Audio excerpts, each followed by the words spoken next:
من الشیطان الرجیم بسم اللہ الرحمن الرحیم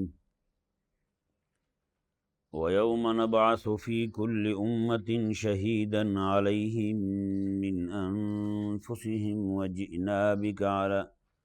وَجِئْنَا بِكَ شَهِيدًا عَلَى هَؤُلَاءِ وَنَزَّلْنَا عَلَيْكَ الْكِتَابَ تِبْيَانًا لِكُلِّ شَيْءٍ وَهُدًى وَرَحْمَةً وَبُشْرَى لِلْمُسْلِمِينَ۔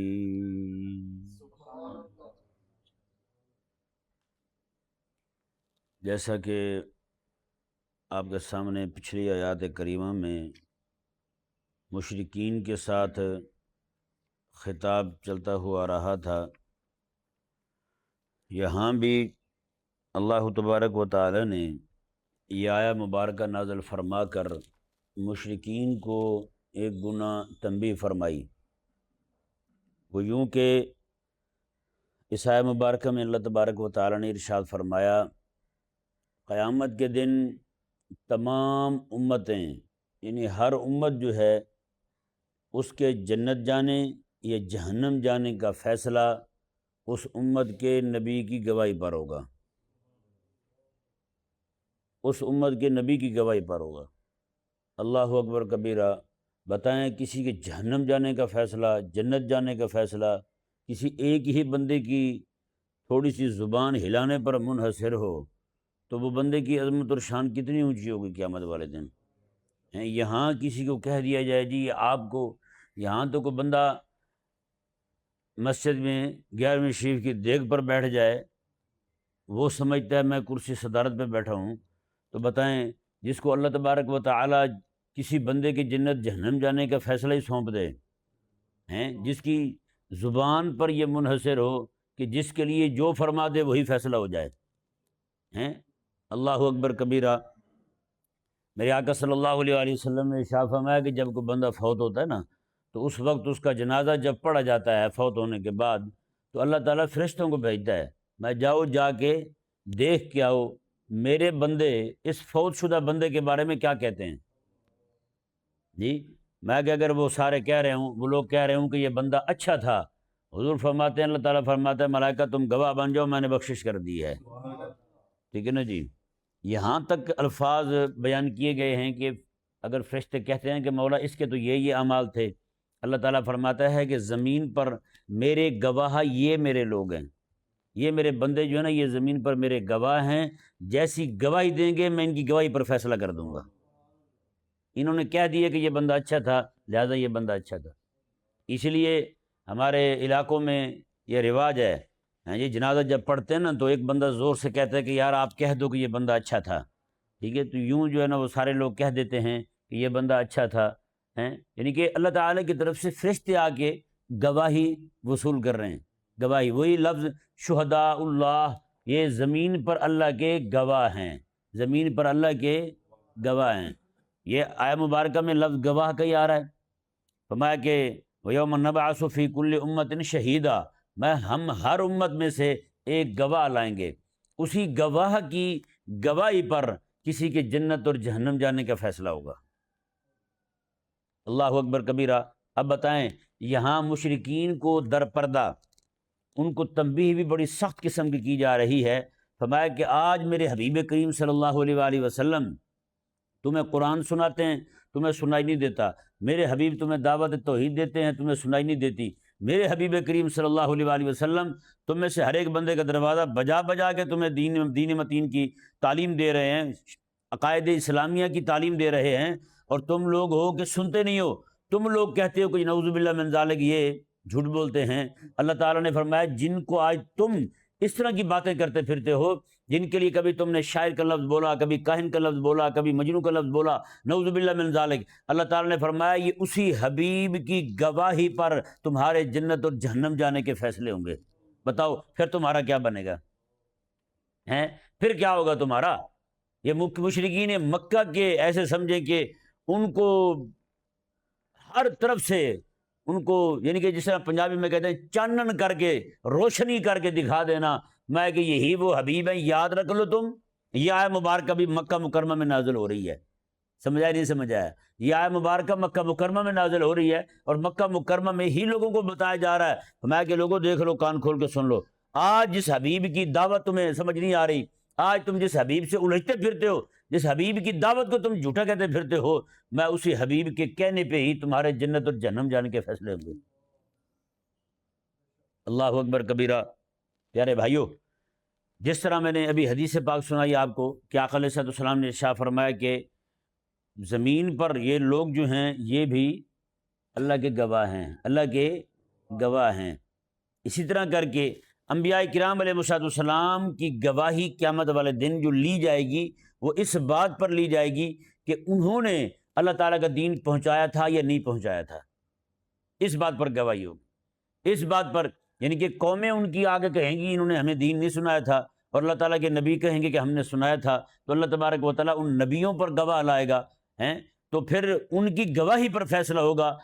وہ کہیں گے، ظاہری بات ہے یہ امت کھڑی ہو کے کہے گی، میرے آقا علیہ السلام کہیں گے کہ یا اللہ انہوں نے دین تیرا پہنچا دیا تھا، یہ امت کہے گی کہ دین پہنچا دیا تھا۔ اب اللہ تبارک و تعالی وہ خود اقرار کر رہے ہوں گے، کہہ رہے ہوں گے، دعویٰ کریں گے ہمیں دین نہیں پہنچایا گیا، نبی کہیں گے دین پہنچایا تھا، میرے آقا علیہ السلام بھی نبیوں کے ساتھ کھڑے ہو جائیں گے، تو پھر وہ ساری کے ساری امتیں جو ہوں گی وہ اس گواہی پر جہنم جائیں گی۔ یہ گواہی چونکہ ان کے خلاف آ جائے گی، اور وہ خود یہ دعویٰ کر چکے ہوں گے کہ ہمیں دین نہیں پہنچایا گیا، اللہ تعالیٰ کے نبی کہیں گے پہنچایا تھا، ان نبیوں کے حق میں میرے آقا علیہ السلام کی گواہی ہوگی، اس امت کی گواہی ہوگی، تو پھر اس گواہی پر یہ فیصلہ ہو جائے گا کہ یہ لوگ جھوٹ بول رہے ہیں، اللہ تعالیٰ کے نبیوں نے دین حق پہنچا دیا تھا۔ تو بھائی جیسے دیکھیں جس طرح نبی دعوت حق دینے کے لیے آتا ہے، اسی طرح اس امت میں بھی اللہ تبارک و تعالیٰ نے علماء کی جماعتیں کھڑی کی ہیں، اور ہر دور میں علماء کھڑے ہوئے ہیں جنہوں نے دین حق پہنچایا ہے۔ سمجھا ہے نا جی؟ جس طرح قیامت والے دن نبی کو کھڑا کیا جائے گا اور اس کی ماننے والے قوم کو کھڑا کیا جائے گا، اسی طرح کر کے اس امت کے علماء، چونکہ جیسے میرے آقا صلی اللہ علیہ وسلم نے فرمایا العلماء ورثۃ الانبیاء، علماء جو ہیں یہ انبیاء کے وارث ہیں، علماء انبیاء کے وارث ہیں۔ جیسے ان پر ذمہ داری عائد ہوتی ہے کہ تم نے لوگوں کو دین حق سنانا ہے، تم نے لوگوں کی صحیح دینی شرعی مذہبی رہنمائی کرنی ہے، جس طرح ان پر لازم ہے، جس طرح کام ذمہ لگایا گیا ہے، کیا خیال ہے قیامت والے دن پوچھا نہیں جائے گا؟ سوال ہوگا بھائی۔ میرے آقا علیہ السلام نے ارشاد فرمایا کلکم راعٍ وکلکم مسئول عن رعیتہ، میں تم میں سے ہر بندہ نگران ہے، تم میں سے ہر بندہ حکمران ہے، اور تم میں سے ہر بندے سے قیامت والے دن اس کی مملکت کے بارے میں، اس کی حکومت کے بارے میں، اس کی رعیت کے بارے میں پوچھا جائے گا کہ تو نے ان کے ساتھ کیا معاملات کیے تھے۔ سمجھایا نہیں سمجھایا؟ یعنی ان آیات مبارکہ کو، ان احادیث مبارکہ کو اس آیت مبارکہ کے سامنے رکھا جائے تو نتیجہ یہی نکلتا ہے، قیامت والے دن اللہ تبارک و تعالی علماء کو بھی کھڑا کرے گا، ان سے بھی پوچھے گا ہاں بھئی تم نے ان کو دین حق سنایا تھا یا نہیں سنایا تھا؟ تو اس وقت کیا بنے گا پھر؟ اگر اس نے دین حق ہی نہیں سنایا ہوگا، ہاں جی، پورے جتنا ہی عرصہ گزرا ہوگا وہ سارے عرصے میں ہی وہ لوگوں کو قصے کہانیاں سناتا رہا ہوگا، لوگوں کو اشعار سناتا رہا ہوگا، بتائیں کیا بنے گا پھر؟ کیا جواب ہوگا ان کے پاس؟ لوگ یعنی کہ ایک امام ہے مسجد میں، اس کے مقتدیوں کی نماز ہی سیدھی کو نہیں، کبھی نماز کا مسئلہ بیان نہیں کیا، کبھی دیکھا ہی نہیں ہے کہ لوگ میرے پیچھے نماز پڑھنے والے ان کی نماز بھی ہو رہی ہے یا نہیں ہو رہی، بتائیں۔ امام احمد رضا رحمہ اللہ نے اپنے علاقے میں اعلان کیا تھا، میں جتنے مساجد میں امام ہیں نا لوگ وہ سارے یہاں جمع ہوں، مولانا امجد علی اعظمی رحمہ اللہ کو فرمایا میں ان سب کا وضو دیکھو، ان سب کی نماز دیکھو، ان سب کو نماز پڑھا کے دکھائیں آپ کو، جو بندہ صحیح وضو کرتا ہو، صحیح نماز پڑھاتا ہو، اسی کو امام رہنے دیں، اور جو بندہ صحیح نماز اور وضو نہیں کر سکتا اس کو دوبارہ سے سکھایا جائے، جب وہ سیکھ جائے پھر مصلی پہ کھڑا ہو۔ یہاں کو ہے حساب، یعنی جس وقت عالم کی ڈیوٹی تھی، عالم مامور تھا علماء کی جماعتیں، ان علماء کو مصلی پہ کھڑا کرنے پر، تو یوں ذمہ داریاں جو ہے نا ان کا خیال رکھا جاتا تھا۔ جب سے مساجد کے اندر جاہلوں کی حکومت آئی ہے، ہر جاہل بندہ مسجد میں انتظامیہ بن گیا، اور وہ طے کرنے لگا جناب یہ کون امام کون ہو سکتا ہے اور کون خطیب ہو سکتا ہے، تو پھر حال وہ ہوا ہے جو آج میں بھی دیکھ رہا ہوں، آپ بھی دیکھ رہے ہیں، سچی بات ہے۔ ایک بزرگ عالم تھے تو وہ گئے کسی جگہ مسجد میں آگے انٹرویو لینے کے لیے، سارے جو چکر چودھری تھے وہی بیٹھ گئے جاہل لوگ، ہم انٹرویو لیں گے جی آپ کیا پڑھے ہوئے ہیں، یہ بھی لعنت والا حساب ہو گیا۔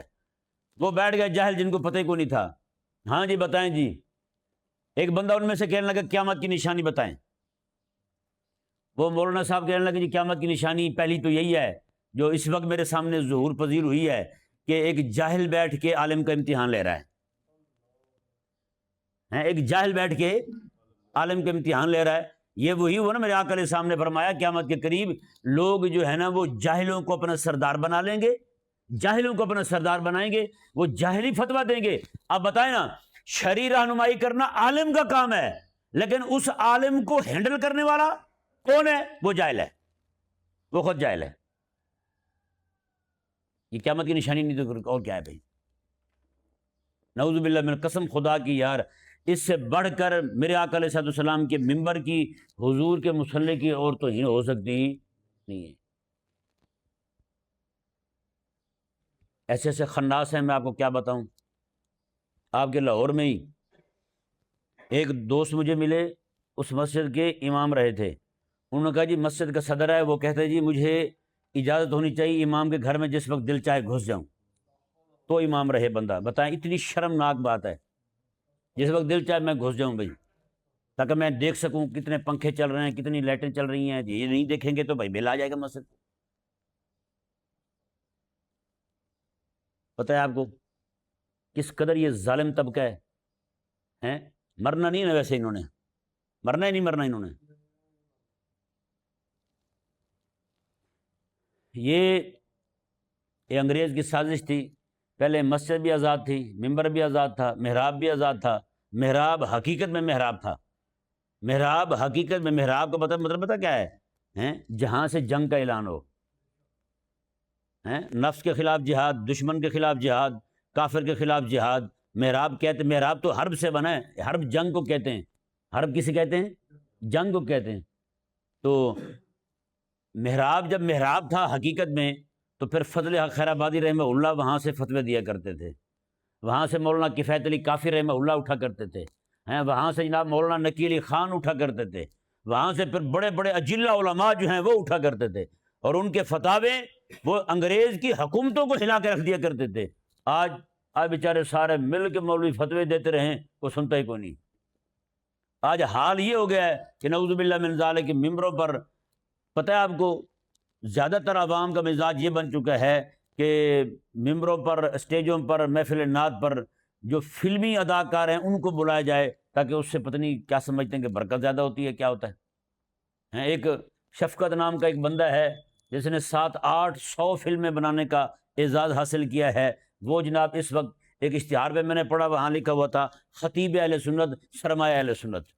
میں نے کہا اللہ اکبر، میں نے کہا اس سے یہ تو پتہ چلا کہ بریلویوں ہماری جماعت میں میراثیوں کے علاوہ کوئی نہیں بچا۔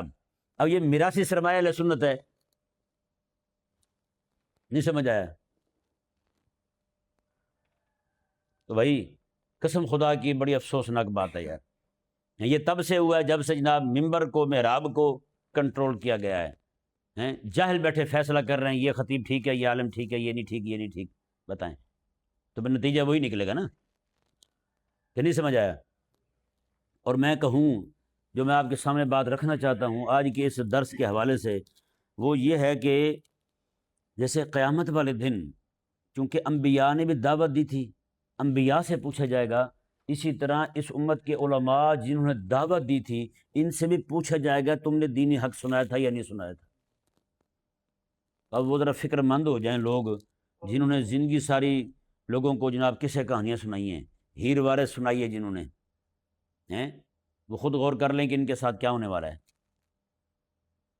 اچھا، ان مولویوں کا بھی حساب برا ہونے والا ہے جنہوں نے دین حق نہیں سنایا، پھر ان کا ان سے بھی برا ہونے والا ہے جن کو دین حق سنانے والا بندہ ملا تھا، انہوں نے اس کے خلاف سازشیں کی تھی، جن کے دلوں سے بغض ختم ہی نہیں ہوتا تھا، نفرت ان کے دلوں سے نکلتی نہیں تھی، ہر وقت ان کا منہ جناب کھلا ہی رہتا تھا ان کا۔ اگر امام جو ہے وہ سفید کپڑے پہن لیتا ان کی طبیعت خراب ہو جاتی، امام نے اچھے کپڑے کیوں پہن لے، دماغ خراب ہے۔ امام جناب کسی دن کوئی ثابت پھل کھا لیتا. آپ کہتے امام کا کیا کام ہے ثابت پھل کھائے؟ امام تو صرف کٹے ہوئے امرود کھا سکتا ہے، کٹے ہوئے جناب وہ کیلے کھا سکتا ہے. جو ہمارا دادا مرے تو وہی ہم امام کو کھلائیں ہیں؟ امام کو کٹے ہوئے پھل لا کے دے رہے ہیں. ایک دوست مجھے ملے، کہنے لگے جی ہم نے تو بھی اپنے محلے میں کبھی ثابت پھل نہیں کھائے، کٹے ہوئے ملے ہیں. میں نے کہا ظاہری بات ہے، وہ بھی کہتے ہیں کہ ہمارا بھی گھر کا کوئی کٹے گا تو ہی دیں گے کہ وہ کٹے ہوئے پھل، اس کے علاوہ تو امام کو دینے کی توفیق نہیں ہوتی ان کو. ہوتا یا نہیں ہوتا بھائی ایسا؟ سچی بات ہے. جتنا یہ امام کے پیچھے پڑے رہتے ہیں نا، امام کا دیکھ بھال کرتے ہیں، امام کیا کر رہا ہے، امام کیا کر رہا ہے، اس سے بالکل 10واں گنا جو ہے نا، اس کا عشر 10واں حصہ جو ہے اپنے بچوں پر توجہ دے دینا، وہ سچے مسلمان بن جائیں. ہے نہیں؟ صرف 10واں حصہ توجہ دے دیں، بچے ان کے مسلمان ہو جائیں. لیکن ان کی چونکہ جو بھی اس طرح کا حساب ہوتا ہے اس کو جناب اٹھا کے مسجد میں پھینک دیتے ہیں. چل بھی ایک بابا تو مسجد میں آتا تو ویسے لڑائی ڈالتا رہتا تھا. میں نے کہا بابا تو تیری مہربانی کو گھر بیٹھا کر. کہتا ہے گھر میں تیری چاچی نہیں بیٹھنے دیتی، یہاں تو نہیں بیٹھنے دیتا. میں کہا تو بندیاں نے کام کریں تو تنوں کو بیٹھ دے بے ہیں، بتائے نا. ایک دن میں یہاں کھڑا، اور مزے کی بات ہے میں آیا ہی پہلے دن تھا یہاں. میں یہاں کھڑا ہوں، یہ کیلنڈر ہے نا، اس پہ میں ٹائم دیکھنے لگا بھی نماز کا وقت کس وقت شروع ہو رہا ہے. زہر کا وقت تھا، یہ یعنی عصر کا وقت تھا. میں وہاں ٹائم دیکھ رہا ہوں بھی زہر کا وقت کب ختم ہو رہا ہے اور عصر کا کب شروع ہو رہا ہے. ایک بابا مجھے جڑ گئے، کہنے لگا اس کو ماننا شرک ہے. میں نے کہا اللہ خیر کرے بھائی. میں نے کہا یہ کیلنڈر پہ ٹائم لکھا ہوا ہے، اس کو دیکھنا. کہتا ہے یہ علم غیب ہے، یہ اللہ جانتا ہے سورج کب طلوع ہوگا کب غروب ہوگا، تو آپ اس کو یہ تو شرک ہے. میں نے کہا آپ بتائیں یار. میں نے کہا یہ بابا، میں نے کہا اللہ تعالیٰ تجھے حضرت اسرائیل علیہ السلام کی زیارت کروا دے ہیں، جلدی جلدی پہنچے تو. میں نے کہا خدا ہدایت دے تمہیں یار، یہ اس کو. میں نے کہا بھائی یہ تو روز کا معمول ہے، اس میں کون سی علم غیب والی بات آ گئی ہے؟ کہتا جا پھر تینوں پتہ ہی کو نہیں. میں نے کہا جا پھر تینوں ہی پتہ کو نہیں. وہی بابا ایک دن مجھے کہنے لگا اوے نماز کی کتنی کلیاں ہوتی ہیں، تیرے استاد کو بھی پتہ نہیں ہوگا. میں نے کہا اچھا. میں نے کہا نماز کا قلعہ کون سا ہوتا ہے، تیرے ابے کو پتہ نہیں ہوگا، بتا ذرا. پھر چپ. ایک دو الٹے سیدھے مسائل یاد کر کے سچی بات ہے یہ سمجھتے ہیں کہ وہ جو امام کھڑا ہوا ہے ایسے بدھو ہے. وہ کیا کہیں؟ حقیقت ہے جن لوگوں کو بندے ملے ہیں نا نکھٹو، وہ خود ہی ایسے ہیں، لیکن وہ اٹھا کے رکھیں گے واہ واہ واہ ہمارے حضرت تو بھائی سبحان اللہ. اور جن کو کوئی کام کرنے والا بندہ ملا ہے ان کو ہر وقت قلنج کا درد ہی رہے گا. وہ گردے پکڑ کے رہیں گے یار مر گیا، یار مر گئے، یار ہم یار نہ کرو. قسم خدا کی کہہ رہا ہوں، یہ آیا مبارکہ سامنے رکھ کر قیامت والے دن جو ہے ان کا بہت برا حال ہوگا. میں سچی کہوں نا، اس وقت ہماری عوام جو ہے وہ علماء سے یوں متنفر ہو چکی ہے جیسے بنی اسرائیل کے لوگ اپنے نبیوں سے متنفر ہوتے تھے. بنی اسرائیل کے لوگ بھی یہی کرتے تھے، جیسے ہی اللہ کے نبی دعوت کے لیے کھڑے ہوتے وہ ان کو شہید کر دیتے. 40 سے زائد نبی، 42 یا 43 نبیوں کو ایک ہی دن میں شہید کیا انہوں نے، بنی اسرائیل نے ایک ہی دن میں شہید کیا. بتائیں کتنے بدبخت ہوں گے. اور آج بھی نعوذ باللہ من ذالک ایسے بدبختوں کی کثیر تعداد ہو چکی ہے جن کو سخت نفرت ہے علماء سے. ان کے آپ کے پاس بیٹھ کے آپ کو ایسی بدبو آئے گی بالکل آپ سمجھیں گے میں کسی یہودی کے پاس بیٹھا ہوں. یہودی بھی وہی والا جنہوں نے اللہ کے نبیوں کو شہید کیا تھا. بتائیں کس لیے نفرت ہے ان کو برا؟ اب وہ مزاج ہو چکا یا نہیں ہو چکا ان کا؟ وہی والا بالکل وہی مزاج ہو چکا. مکے کے مشرکوں نے یہی کیا تھا، مدینے کے یہودیوں نے یہی کیا تھا. مکے کے مشرک آقا علیہ السلام کو شہید کرنے کے منصوبے بنا رہے ہیں، مدینے کے یہودی آقا علیہ السلام کو شہید کرنے کے منصوبے بنا رہے ہیں جی. اور شام کے اندر بیٹھے ہوئے نصرانی عیسائی جو ہیں وہ بھی آقا علیہ السلام کو شہید کرنے کے منصوبے بنا رہے ہیں. اس لیے تو اس نے ہرقل نے کہا تھا 1 لاکھ کی فوج لے کے میں مدینے پہ حملہ کرنے لگا ہوں. کیوں حملہ کرنے لگا تھا مدینے پہ؟ بتائیں بھلا. یعنی مشرک بھی، یہودی بھی اور نصرانی بھی تینوں حضور کے دشمن ہیں. اور آج بتائیں کوئی بندہ یہ اس مزاج کے لوگوں کی میں کہہ رہا ہوں کس قدر دشمن ہو چکے ہیں علماء کے. تو کیا خیال ہے قیامت والے دن اللہ تبارک و تعالیٰ صرف علماء کو ہی پوچھے گا؟ یہ جو روایتیں پڑھ پڑھ کے سناتے ہیں 500 سال پہلے مولوی جہنم جائیں گے. ایک بندہ مجھے کہنے لگا جی 500 سال پہلے مولوی جہنم جائیں گے. میں نے کہا اگر وہ 500 سال جو مولوی جہنم جائے گا نا، اگر اسی مولوی نے تیری ماں کا نکاح پڑھایا ہوا تیری ماں پہلے جہنم جائے گی. پھر بتا، پھر تیرا ابا پہلے جہنم جائے گا. ایسے بدبخت لوگ ہیں ان کو پتہ ہی کو نہیں کہ ہر بات ہر بندے کے لیے نہیں ہوتی. کہ نہیں سمجھ آیا؟ ہر بات ہر بندے کے لیے تھوڑی ہوتی ہے، وہ علماء سو کے لیے ہے جنہوں نے عقائد میں گڑبڑ کی ہے، جنہوں نے اسلام کے ساتھ غداری کی ہے، جنہوں نے غلبہ دین کی فکر کی بات نہیں کی، زندگی ساری انہوں نے روٹی کو ترجیح دی ہے، یہ وہ لوگ ہیں جنہوں نے حکمرانوں کے دروازوں پہ جا کے نہ اپنے ماتھے ٹیکے ہیں، یہ وہ لوگ مراد ہیں۔ اور تم نے دین کے کام کرنے والے، دین کے دروازے کے فقیر جو ہیں، رب تعالیٰ کے دروازے کے فقیر، ان کو بھی سب کو پکڑ کے ایک ہی کھاتے میں لگا دیے یار۔ یہ تو قیامت والا دن ہوگا تبھی پتہ چلے گا۔ تو پنجابی میں کہتے ہیں کہ آن گیاں قبراں تے لگن گیاں خبراں۔ ہاں، جب قبر آئے گی نا، خبر آئے گی، پھر پتہ چل جائے گا ہر بندے کو کہ نا میں کیا کہتا رہا تھا۔